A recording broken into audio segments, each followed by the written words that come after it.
நாம் ஏற்கனவே சொல்லியிருந்தோம், சிஎம் விஜய் அவர்கள் டெல்லி பயணத்தை முடிச்சுக்கிட்டு அங்கேருந்து நேராக சென்னை வரல. மங்களூர் போய் மங்களூர்லேருந்து கொல்லூர் ஸ்ரீ மூகாம்பிகை கோயிலுக்கு செல்ல இருக்கிறார் அப்படின்னு நேற்று தான் அது நடந்தது.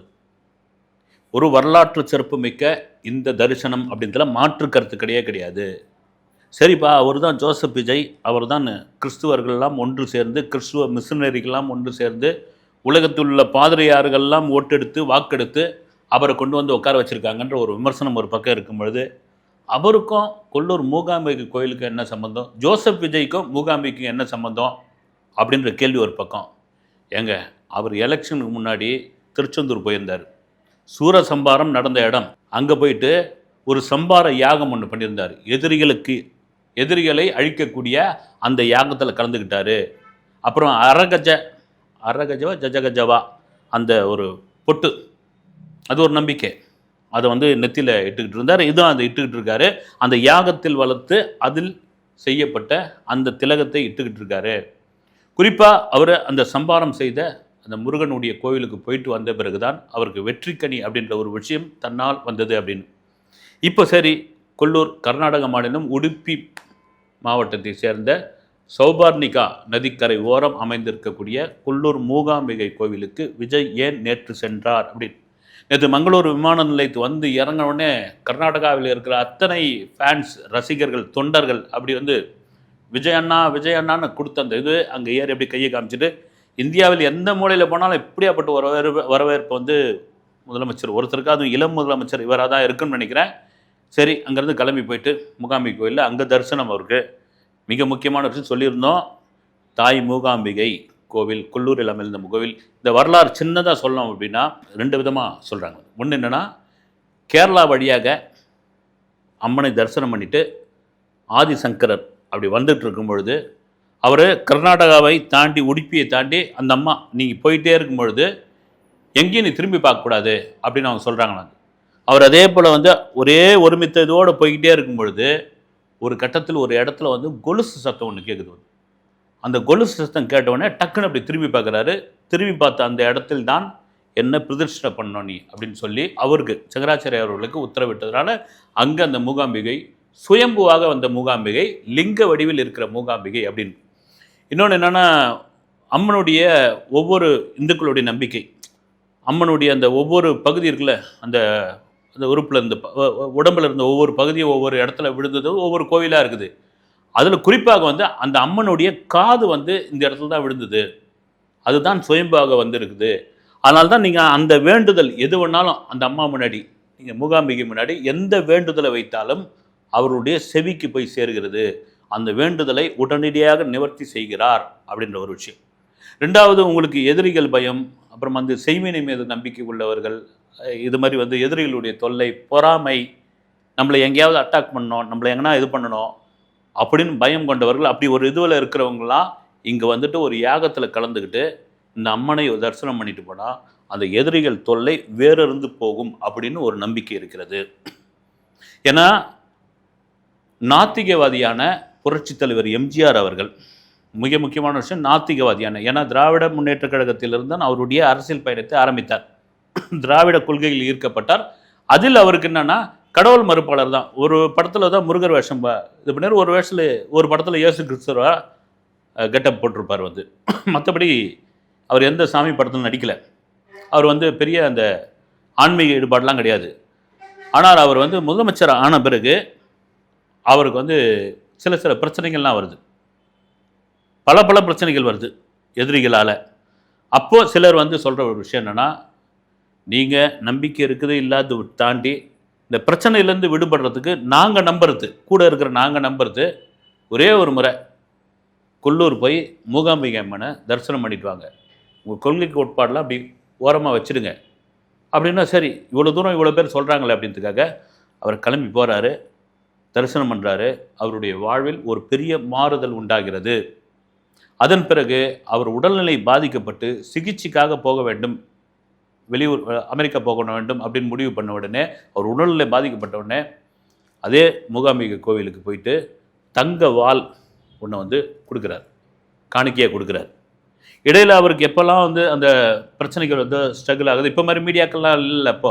இப்போ தான் வந்து சோஷியல் மீடியா, அந்த மீடியா இந்த மீடியா, வீட்டிலேருந்து கிளம்பும் போதே இவர் எங்கே போகிறார் ஏறு போகிறார் எல்லாரும் இது பண்ணுறாங்களா, அப்போ எதுவுமே கிடையாது. அப்போ போய் இடையில அவர் போய் இன்னும் கேட்டால் ரகசியமாக கூட அந்த தரிசனத்தை முடிச்சுட்டு வந்திருக்காரு எம்ஜிஆர் அப்படின்றாங்க. குறிப்பாக அந்த தங்கவால் கொடுத்த பிறகு அவர் அமெரிக்கா போய் சிகிச்சை பெற்று அதிலிருந்து அவர் மீண்டு வந்தார். அப்போ என்னன்னா பல பக்தர்கள், தமிழ்நாட்டை சேர்ந்தவர்கள், கர்நாடகாவை சேர்ந்தவர்கள், எம்ஜிஆர் மீது அபிமானம் கொண்டவர்கள் எல்லாம் போயிட்டு மூகாம்பிகை கோயிலில் அவ்வளோ வேண்டுதலை வச்சாங்க. பல பேர் வேண்டுதலை வச்சாங்க. அந்த வேண்டுதல்லாம் அவரை வந்து மீட்டு கொண்டு வந்தது தான் உண்மை. வந்து அப்படி ஒரு மூகாம்பிகை மீது எம்ஜிஆருக்கு ஒரு தீவிர பற்று, அவங்க மேலே ஒரு பெரிய நம்பிக்கை. அதன் பிறகு செல்வி ஜெயலலிதா அவர்கள் ஆட்சிக்கு வந்த பொழுது அவங்களுக்கு இதே எதிரிகள் தொல்லை, அரசியல் பிரச்சனை, யார் அட்டாக் பண்ணுறாங்க, யார் இது பண்ணுவாங்க, அவங்களுடைய உயிருக்கே ஆபத்து அப்படின்ற மாதிரியான விஷயங்கள்லாம் வந்த பொழுது புரட்சித் தலைவர் எம்ஜிஆரே அங்கே போயிட்டு வந்துட்டார். நம்ம போனால் என்னென்னு அங்கே போயிட்டு கொல்லூர் மூகாம்பிகை போயிட்டு மூகாம்பிகை ஒரு தரிசனம் பண்ணிட்டு, ரொம்ப முக்கியமான ஒரு விஷயம், புரட்சித் தலைவர் எம்ஜிஆர் கொடுத்த அந்த தங்கவால் ஃபோட்டோ கூட இருக்குது, அதை எடுத்து அப்படி கையில் பார்த்துட்டு கொஞ்ச நேரம் வச்சுட்டு அதை திரும்ப கொடுத்துட்டாங்க. கொடுத்த பிறகு அங்கு நடக்கவிருக்கிற நடக்கும் சண்டி யாகம். சண்டி யாகம் என்னன்னா அதனுடைய ஸ்பெஷலு, உங்களுடைய எதிரிகள் இருக்காங்கல்ல, அந்த எதிரிங்க உங்கள் பக்கமே வராத மாதிரி பண்ணிடக்கூடிய ஒரு யாகம் அது அப்படின்னு ஒரு நம்பிக்கை. திரும்ப சொல்லுறதுன்னா அவங்கவுங்க நம்பிக்கை. அப்படி அந்த சண்டி யாகத்தில் கலந்துக்கிட்டு ஜெயலலிதா அவர்கள் அந்த யாகத்தை சிறப்பாக முடிச்சுட்டு வந்த பிறகுதான் அவர்கள் தொடர்ச்சியாக தமிழகத்தில் முதல்வராக ஆண்டார் என்ற ஒரு நம்பிக்கை. அதனால் பார்த்தோன்னா அரசியல் ரீதியாகவும் சினிமாக்காரர்களும் அங்கே மூகாம்பிகையை தரிசனம் பண்ணுவாங்க. இளையராஜா அவர்கள், இசைஞானி இளையராஜா அவர்கள் மூகாம்பிகை மீது ஜனனி ஜனனின்ற ஒரு பாட்டையே பாட்டி இன்னைக்கு வரைக்கும் எந்த லைட் மியூசிக் கச்சேரினாலும் அந்த பாட்டோட தான் அங்கே தொடங்கும். அந்த பாட்டு எனக்கு எழுதுறதுக்கு அருளியதே வந்து மூகாம்பிகை அம்மன் தான். அதனுடைய முதல் பல்லவி எப்படி எழுதணும்னு எனக்கு தெரியாத இருந்தபோது ஃபேன் சுவிட்சை போட்டேன். நான் எங்கேருந்தோ காற்றுல அடிச்சுட்டு வந்த ஒரு பேப்பரில் கிடைச்ச அந்த அந்த வாசகம்தான் எனக்கு அந்த பாட்டை எழுதுன தூண்டுச்சு. அதிலிருந்து அந்த அம்மாவை நான் விடுறதே இல்லை. எனக்கு ரமணரை குருவாக அறிமுகப்படுத்துனது அவங்க தான் அப்படின்ட்டு ஒவ்வொரு பிறந்த நாளுக்கும், இளையராஜாவுடைய ஒவ்வொரு பிறந்த நாளுக்கும் அங்கே மூகாம்பிகை, கொல்லூர் மூகாம்பிகை கோயிலில் போயிட்டு அங்கே இருக்கிற தியான மண்டபத்தில் உட்கார தியானம் பண்ணிட்டு அங்கே ஒரு பாடல் பாடிவிட்டு வருவது தான் அவருடைய வழக்கம். அவருக்கு சிறப்பு என்ன சொல்கிறது, கௌரவம் கூட அங்கே உண்டு அவருக்கு. அதாவது என்னென்னா ஸ்பெஷல் தரிசனம், மிக ஸ்பெஷல் விவிஐபி அளவுக்கு அவருக்கு வந்து ஒரு பெரிய இது உண்டு. அப்புறமா முக்கியமான விஷயம், அமிதாப் பச்சன் கூலி அப்படின்னு ஒரு ஹிந்தி படம். அந்த ஹிந்தி படம் வந்து பெங்களூர் பக்கத்தில் ஷூட்டிங் எடுத்துகிட்டு இருக்கும்போது அவருக்கு மிகப்பெரிய விபத்து ஒன்று ஏற்பட்டது. அமிதாப் பச்சன் இதோட கதை முடிஞ்சது, பாலிவுட்டுக்கு ஒரு பெரிய ஹீரோ காணாமல் போயிட்டார் அப்படின்னும் பொழுது அவர் மனசார கண்ணை மூடிக்கிட்டு, ஏன்னா கர்நாடகாவில் இருக்கார், கண்ணை மூடிக்கிட்டு மூகாம்பிகை அம்மா உங்கள் எல்லையில் வந்து நான் இருக்கிறேன், உங்களை பற்றி நிறைய சொல்லியிருக்காங்க, நான் திரும்ப நல்லபடியாக பழச்சி வந்துட்டா நான் உன்னுடைய கோயிலுக்கு வரேன் அப்படின்னு வேண்டிக்கிட்டதுனால அவர் நல்லா பழச்சிட்டு வந்து அந்த கோவிலில் அந்த பிரார்த்தனையை நிறைவேற்றினார் அப்படின்ற ஒரு தகவல் உண்டு. சரிங்க, இப்போ என்னன்னா கண்டிப்பாக சிஎம் விஜய் எத்தனை எதிரிகளை தாண்டி, எத்தனை பிரச்சனைகளை தாண்டி இன்றைக்கி வந்து முதலமைச்சராக உட்காந்துருக்கார். ஒன்றா ரெண்டா எக்ஸ் வலைதளத்தில் ஆரம்பிக்கப்பட்ட கட்சின்னு சொன்னாலும் ஒரு கட்டத்துக்கு அப்புறம் இந்த விக்கிரவாண்டி மாநாட்டுக்கு பிறகு அவர் காட்டின மாஸ் இருக்குல்ல, அந்த மாஸில் எல்லா கட்சியும் ட்ரிகர் ஆகிட்டாங்க. அதில் குறிப்பாக அன்றைய ஆளும் கட்சி திமுக பயங்கரமாக, யாராக இருந்தாலும் அது ரைட்டு ரொம்ப கடுமை. என்னையா நமக்குள்ளே சண்டை இருக்கட்டும், 1000 தான்.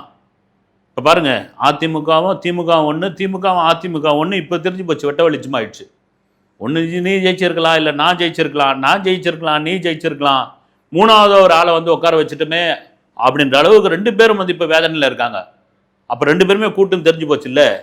அதனால் நம்ம 2 பேருக்குள்ள சண்டை இருக்கலாம், புதுசாக ஒரு ஆளை ஏன் உள்ளே விட்டோம் நம்ம அப்படின்ற அளவுக்கு அந்த உள்ளே விட்ட ஆளை வந்து இவங்க அடிக்கணும்னு நினச்சி மேலும் மேலும் வளர்த்து விட்டாங்க. அப்போ விஜய்க்கு அவ்வளோ தொல்லைகள் கொடுக்கப்பட்டது. நீங்களே உங்களுக்கே தெரியும், ஒரு ரோட் ஷோலேருந்து அப்புறம் வந்து இந்த வாகனத்தை தொடர்ந்துக்கிட்டு வராங்க, இந்த அணிலெலாம் ஏறி டிரான்ஸ்ஃபார்மரத்தில் ஏறுது, அணில் குஞ்சுங்கள்லாம் அடக்க முடியல. விஜய்க்கு வந்து ஏகப்பட்ட அரசியல் ரீதியான ப்ராப்ளம்லாம் கொடுத்து, நின்னா குற்றம், கையை நீட்டினா இது, மேலே ஏறி கை காட்டினா கேஸு, இப்படியா பிரச்சனை பண்ணி அவரை பெரிய ஆளாக்கி விட்டாங்க. அதில் மிக முக்கியமான சம்பவம் கரூர் சம்பவம். ஏன்னா அந்த கரூர் சம்பவத்திற்கு பிறகு பயங்கர அப்செட் ஆகிட்டார் விஜய் அப்படின்ட்டு வந்து அவருக்கு நெருக்கமானவர் சொன்ன விஷயம். ஏன் இதுக்காக நான் அரசியலுக்குள்ளே வந்தேன், என்ன காரணம்? ஆனால் இன்னும் கூட ஒரு விமர்சனம் இருக்குது. இவ்வளோ நாளாகிடுச்சு, ஒரு மாதத்துக்கு மேலே ஆகுது, இன்னும் போய் அந்த கரூர் மக்களை போய் பார்க்கல, அந்த கரூர் சம்பவத்துக்கு பாதிக்கப்பட்ட குடும்பங்களை போய் இது பண்ணல, அவங்களுக்கு வந்து மெழுகுவத்தி ஏற்றி வச்சு ஒரு அஞ்சலி செலுத்தலை அப்படின்ற மாதிரியான ஒரு விஷயம், இன்னும் ஒரு விமர்சனம் இருக்குது. அதை விரைவில் சிஎம் விஜய் செஞ்சிடணும், அந்த விமர்சனத்துக்கு இடம் கொடுக்கக்கூடாதுன்னு. எதுக்கு சொல்கிறவர்னா, இவ்வளோ பிரச்சனைகளை தாண்டி தேர்தல் ஆணையம் உள்ளே வந்த பிறகு தான் அந்த பிரச்சனைகள் எல்லாம் படிப்படியாக குறையாது. அதுக்கு முன்னாடி என்ன விஜயே சொன்னார், என்னை அரசியல் ரீதியாக டேமேஜ் பண்ணீங்க, பர்சனலாக என்னுடைய விவாகரத்து விஷயத்தை எடுத்து டேமேஜ் பண்ணீங்க, ஜனநாயகன் ஒரு படத்தை இப்போ வரைக்கும் முடக்கி வச்சிருக்கிறீங்க, நான் என்னையா பண்ணேன்னா அரசியலுக்குள்ளே வந்தது ஒரு குற்றமா அப்படின்னு. ஆனால் ஒரே ஒரு விஷயம், நான் சைக்காலஜிக்கலாக ஒரு விஷயம் என்னென்னா, ஒருத்தரை நீங்கள் எந்த அளவுக்கு தொந்தரவு பண்ணுறீங்களோ, ஒருத்தர் எந்த அளவுக்கு நீங்கள் ட்ரிகர் பண்ணுறீங்களோ, நீங்கள் ஒருத்தர் எந்த அளவுக்கு எதிர்க்கிறீங்களோ, அவங்களுக்கு ஆட்டோமேட்டிக்காக மக்கள் செல்வாக்கு கூடும் என்பது பலருக்கு தெரிந்தும் தெரியாமல் இந்த மாதிரி தவறை செய்கிறது. கம்முன்னு விட்டுருங்க, நீங்கள் அவருக்கு என்ன செல்வாக்கு கிடைக்கும். ஆனால் தொட்டு தொட்டு தொட்டு ஒரு கட்டத்தில் கோபத்தோட உச்சிக்கே போய் தேர்தலுக்கு 2-3 நாளைக்கு முன்னாடி சென்னை நந்தனம் ஒய்எம்சி மைதானத்தில் அப்படி ஒரு சிறப்புரை ஆற்றினார். கோபத்தையே வெளிப்படுத்தியிருந்தார் விஜய். எனக்கு ஒரு வாய்ப்பை கொடுங்கம்மா, நான் வந்துட்டேன், நான் உங்கள் காசு ஒரு பைசா திருட மாட்டேன், உங்கள் காலடியில் தான் கிடப்பேன், நான் எனக்கு ஒரு வாய்ப்பை கொடுங்க, நீங்கள் கொடுக்கலாம் அப்புறம் எங்கே போயிட போகுது அப்படின்னு அந்த சொன்ன ஒரு வார்த்தை இத்தனை எதிரிகள் இத்தனை பிரச்சனைகளையும் தாண்டி மே 4ஆம் தேதி வந்த ரிசல்ட்டு டோட்டலாக எல்லாரும் இந்தியா முழுக்க ஒரு பெரிய அதிர்வலியை ஏற்படுச்சு. என்னையா சினிமா நடிகள்லாம் வந்து ரசிக்கிற காலெல்லாம் போயிடுச்சு, அந்த கவர்ச்சியெல்லாம் எடுபடாது அப்படிலாம் நினச்சிருந்த போது ஒரு சினிமா நடிகனை தூக்கின்னு வந்து இன்றைக்கி சிஎம்மாக உட்கார வச்சுட்டாங்களே இந்த ஜனங்க, படுபாவீங்களா, என்னையா பண்ணுவீங்க நீங்கள், என்னையா இப்படிலாம் பண்ணுறீங்க நீங்கள் அப்படின்ற அளவுக்கு எல்லாரும் வைத்தறிச்சலில் பண்ணது வந்து. ஆனால் அதெல்லாம் தாண்டி உட்காந்த பிறகும் சும்மா இருக்கவில்லை. வந்து 12 நாள் ஆகுது என்ன பண்ணீங்க, 18 நாள் ஆகுது என்ன பண்ணீங்க, ஒரு மாதத்தில் எத்தனை கொலைகள் நடந்தது என்ன பண்ணிருங்க, ஆச்சா போச்சா எல்லாரும் போட்டு அடின்னு அடிக்க ஆரம்பித்தவருக்கு அதையெல்லாம் சமாளிச்சுட்டு இன்றைக்கி டெல்லியில் போய் அத்தனை முதல்வர்கள், இந்தியாவில் உள்ள அத்தனை மாநிலத்தை சேர்ந்த முதல்வர்கள் அவர்களும் உட்காந்து பிரதமருடன் பேசி இன்றைக்கு ஒரு அசைக்க முடியாத ஆட்சி எங்களால் கொடுக்க முடியும்னு ஒரு நம்பிக்கையோடு விஜய் டெல்லியிலிருந்து புறப்பட்டு நேராக சென்னைக்கு வராமல் பெங்களூர் வழியாக தாய் மூகாம்பிகை அவர்களை தரிசித்து வந்திருக்காருன்னா அதில் எந்த தப்பும் கிடையாது. அவர் உண்மையிலே சண்டியாகம் கூட பண்ணிட்டு வரலாம், நம்பிக்கை தான்.